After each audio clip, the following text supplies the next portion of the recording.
ମେଘମାଳରେ ଶୀଘ୍ର ଆଗମନ କରୁଥିବା ଆମ୍ଭମାନଙ୍କ ପ୍ରଭୁ ଯୀଶୁଖ୍ରୀଷ୍ଟଙ୍କର ଅତି ପବିତ୍ର ଓ ବହୁମୂଲ୍ୟ ନାମରେ ଆଜିର ଏହି ଅନଲାଇନ ସେବା କାର୍ଯ୍ୟରେ ପ୍ରଭୁଙ୍କ ଦାସ ଭାବରେ ଆପଣ ସମସ୍ତଙ୍କୁ ମୁଁ ସ୍ୱାଗତ କରେ। ପ୍ରିୟ ପ୍ରଭୁଙ୍କ ଲୋକମାନେ, ଆଜି ହେଉଛି ଜାନୁଆରୀ 23 ତାରିଖ। ଏହି ଜାନୁଆରୀ 23 ତାରିଖକୁ ଆମ ଖ୍ରୀଷ୍ଟିଆନ ସମାଜରେ ଆମେ ସମସ୍ତେ ଶହୀଦ ଦିବସ ଭାବରେ ପାଳନ କରୁ। ଏହି ଦିନକୁ ଆମେ ଶହୀଦ ଦିବସ ଭାବେ ସ୍ମରଣ କରିଥାଉ। ଏହି ଶହୀଦ ଦିବସ ଉଦ୍ଦେଶ୍ୟରେ ପରମେଶ୍ୱରଙ୍କ ବାକ୍ୟରୁ ଆପଣମାନଙ୍କୁ ମୁଁ କିଛି କଥା କହି ଉତ୍ସାହିତ କରିବା ପାଇଁ ଚାହେଁ। ଆମେ ଖ୍ରୀଷ୍ଟ ବିଶ୍ୱାସୀ ଭାବରେ ଏହା ଜାଣିବା ଆବଶ୍ୟକ ରହିଛି କି ଶହୀଦ ମାନେ ସେମାନେ କେବେ ମରନ୍ତି ନାହିଁ, ସେମାନେ ଅମର ଅଟନ୍ତି। ଶହୀଦ ମାନେ ଯୁଗେ ଯୁଗେ ଜୀବିତ ଅଟନ୍ତି। ଶହୀଦ ମାନଙ୍କର କାର୍ଯ୍ୟକଳାପ, ଶହୀଦ ମାନଙ୍କର ଜୀବନ ଶୈଳୀ, ସେମାନଙ୍କର ଶିକ୍ଷା, ସେମାନଙ୍କର ଉତ୍ସର୍ଗୀକୃତ ଜୀବନ, ସେମାନଙ୍କ ବିଶ୍ୱାସ ସବୁବେଳେ ସମାଜ ପାଇଁ ପ୍ରେରଣାଦାୟକ ଅଟେ।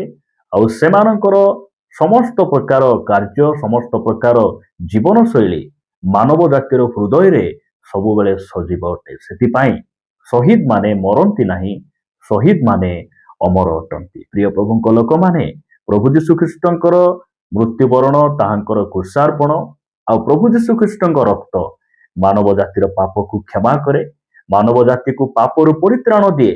ମାତ୍ର ଶହୀଦ ମାନଙ୍କ ରକ୍ତ ମଣ୍ଡଳୀର ବିଜୟ ଅଟେ।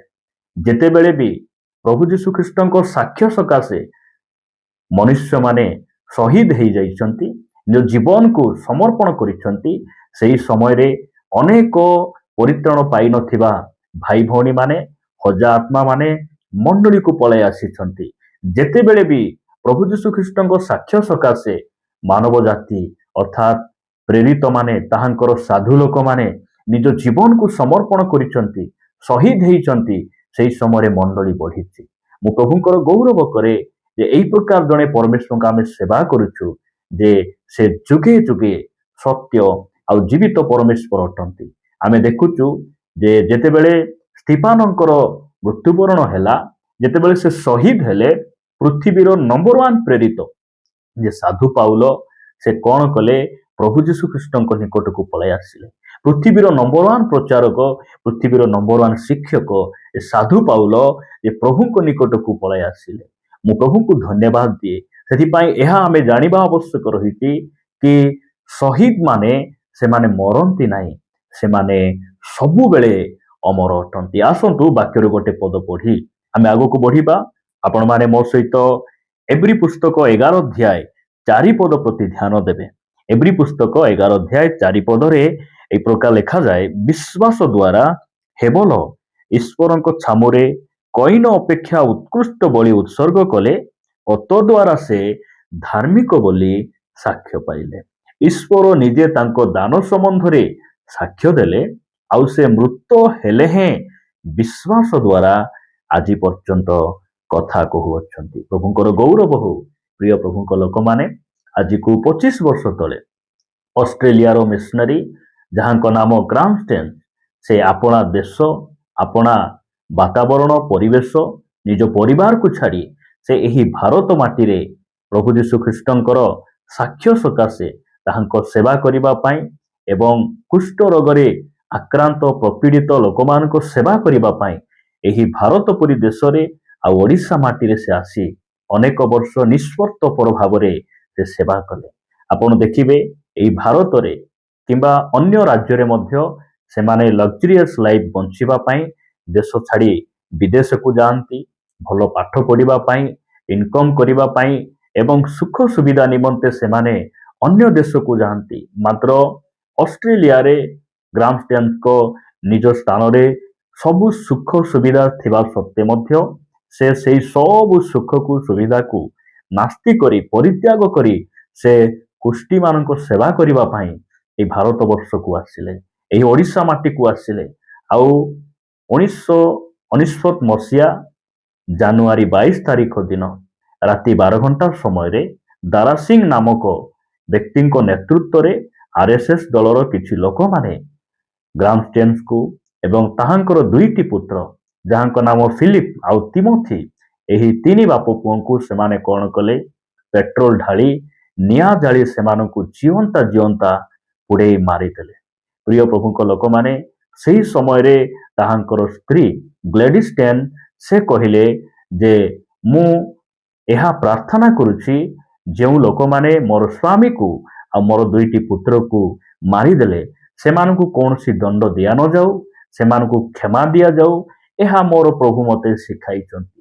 ପ୍ରିୟମାନେ, ଆପଣ କେଉଁ ଧର୍ମର ଲୋକଙ୍କୁ ଆପଣ ଦେଖିଛନ୍ତି, କେଉଁ ଗୋଷ୍ଠୀର ଲୋକଙ୍କୁ ଏହା କହିବା ଶୁଣିଛନ୍ତି କି ଏହିପରି ଅବସ୍ଥାରେ ମଧ୍ୟ କ୍ଷମା ଦେବା?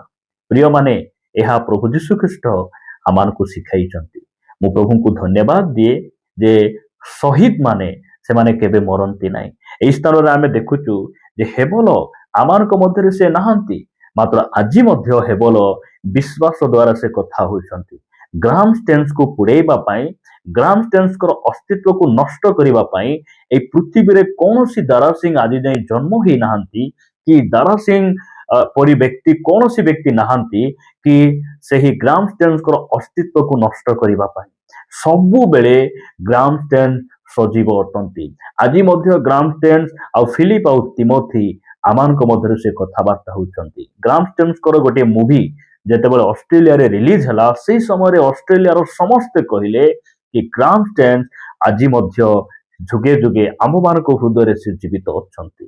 ପ୍ରଭୁଙ୍କର ଗୌରବ ହଉ। ପ୍ରିୟ ପ୍ରଭୁଙ୍କ ଲୋକମାନେ, ଆଜି ମଧ୍ୟ ଏହି ଓଡ଼ିଶା ମାଟିରେ, ଭାରତ ବର୍ଷରେ ଗ୍ରାହାମ ଷ୍ଟେନ୍ସଙ୍କ ଭଳି ସେବକମାନଙ୍କର ଆବଶ୍ୟକ ରହିଛି। ଗ୍ରାହାମ ଷ୍ଟେନ୍ସଙ୍କ ଭଳି ପ୍ରଭୁ ଯୀଶୁଖ୍ରୀଷ୍ଟଙ୍କ ସାକ୍ଷ୍ୟ ସକାଶେ ଆଗକୁ ବଢିବା, ପ୍ରଭୁଙ୍କ ରାଜ୍ୟକୁ ଆଗକୁ ନେବା, ଏହି ପ୍ରକାର ଦାସମାନଙ୍କର ଆବଶ୍ୟକ ରହିଛି। ସେଥିପାଇଁ ଆମେ ପ୍ରାର୍ଥନା କରିବା, ନିଜକୁ ପ୍ରସ୍ତୁତ କରିବା କି ପରମେଶ୍ୱର ଆମ୍ଭମାନଙ୍କୁ ମଧ୍ୟ ତାହାଙ୍କ ପରି ବ୍ୟବହାର କରନ୍ତୁ। ତାହାଙ୍କ ପରି ଆମେ ଯେ ପ୍ରକାର ସାକ୍ଷୀ ହେଇପାରିବା, ସେହି ବଳ ଆଉ ଶକ୍ତି ଆମମାନଙ୍କୁ ଦିଅନ୍ତୁ। ମୁଁ ପ୍ରଭୁଙ୍କୁ ଧନ୍ୟବାଦ ଦିଏ। ଗ୍ରାହାମ ଷ୍ଟେନ୍ସ ପ୍ରଭୁଙ୍କ ନିମନ୍ତେ ସେ ଶହୀଦ ହେଇଗଲେ, ମାତ୍ର ସେ ମରି ନାହାନ୍ତି, ସେ ଅମର ଅଟନ୍ତି। ଆଜି ମଧ୍ୟ ସେ ଜୀବିତ ଅଟନ୍ତି। ପ୍ରିୟମାନେ, ଆପଣ ଭାବୁଛନ୍ତି କି ଗ୍ରାହାମ ଷ୍ଟେନ୍ସ ଯେତେବେଳେ ସେ ମୃତ୍ୟୁବରଣ କଲେ ସେହି ସମୟର ମାହୋଲ କିପରି ଥିବ? ଭୟଙ୍କର ମାହୋଲ ଥିବ। ଲୋକମାନେ ଭୟ ଭିତରେ ହେଇପାରେ, ସେମାନେ ଥରି ମଧ୍ୟ ଯାଇଥାଇ ପାରନ୍ତି। ମାତ୍ର ଆଜି ଓଡ଼ିଶାରେ ଖ୍ରୀଷ୍ଟିଆନିଟି କ'ଣ ବନ୍ଦ ହେଇଯାଇଛି? ଖ୍ରୀଷ୍ଟିଆନ ସମାଜ କ'ଣ, ଖ୍ରୀଷ୍ଟିଆନ ମାନଙ୍କର ସେହି ବା ପ୍ରଭୁ ଯୀଶୁଖ୍ରୀଷ୍ଟଙ୍କର ବାକ୍ୟ ପ୍ରଚାର ମଣ୍ଡଳୀ ସ୍ଥାପନ କ'ଣ ବନ୍ଦ ହେଇଯାଇଛି? ବିଲକୁଲ ନୁହେଁ। ଆଜି ମଧ୍ୟ ଦିନକୁ ଦିନ ଖ୍ରୀଷ୍ଟିଆନ ଭାଇ ଭଉଣୀ ମାନେ ବଢୁଛନ୍ତି। ଆଜି ବି ମଣ୍ଡଳୀ ବଢୁଛି। ଆଜି ମଧ୍ୟ ମଣ୍ଡଳୀ ସ୍ଥାପନ ହେଉଛି, ଲୋକମାନେ ଉଦ୍ଧାର ପାଉଛନ୍ତି। କାହିଁକି?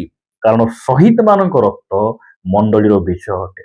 ଯେ ପ୍ରକାର ସେଇଦିନ ସ୍ତିଫାନଙ୍କ ରକ୍ତ ଝରିଲା ପରେ ପାଉଲ ପଳାଇ ଆସିଲେ, ଆଜି ମଧ୍ୟ ଏଇ ଓଡ଼ିଶା ମାଟିରେ ଯେତେ ସବୁ ଶହୀଦ ମାନେ ରକ୍ତ ଝରାଇଛନ୍ତି, ସେହି ବୀଜ ଆଜି ଦିନକୁ ଦିନ এই ଓଡ଼ିଶାରେ ବଢୁଛି।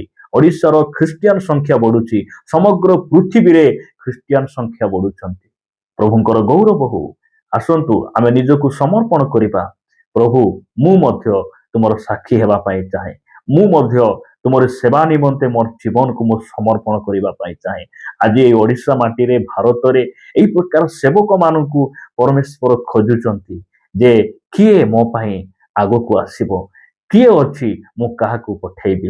ଆସନ୍ତୁ ଆମେ ପ୍ରଭୁଙ୍କ ନିକଟରେ ନିଜକୁ ସମର୍ପଣ କରିବା, ନିଜକୁ ନମ୍ର କରିବା ଏବଂ ପ୍ରଭୁଙ୍କ ନିକଟରେ ଆମେ ଅଳ୍ପ ସମୟ ପ୍ରାର୍ଥନା କରିବା। ପ୍ରେମିକ ସ୍ୱର୍ଗୀୟ ପିତା, ମୁଁ ତୁମକୁ ଧନ୍ୟବାଦ ଦିଏ।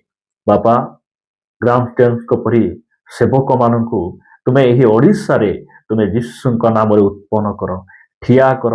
ଆମ୍ଭମାନଙ୍କୁ ମଧ୍ୟ ତୁମେ ବ୍ୟବହାର କର, ତୁମର ସାକ୍ଷୀ ହେବା ପାଇଁ ତୁମେ ଆମମାନଙ୍କୁ ତୁମରି ପବିତ୍ର ଆତ୍ମାରେ ତୁମେ ଆମମାନଙ୍କୁ ପୂର୍ଣ୍ଣ କରି ବ୍ୟବହାର କର। ପ୍ରାର୍ଥନା ପ୍ରିୟ ପ୍ରଭୁ ଯୀଶୁଙ୍କ ନାମରେ ମାଗୁଛୁ। ଆମେନ୍, ଆମେନ୍।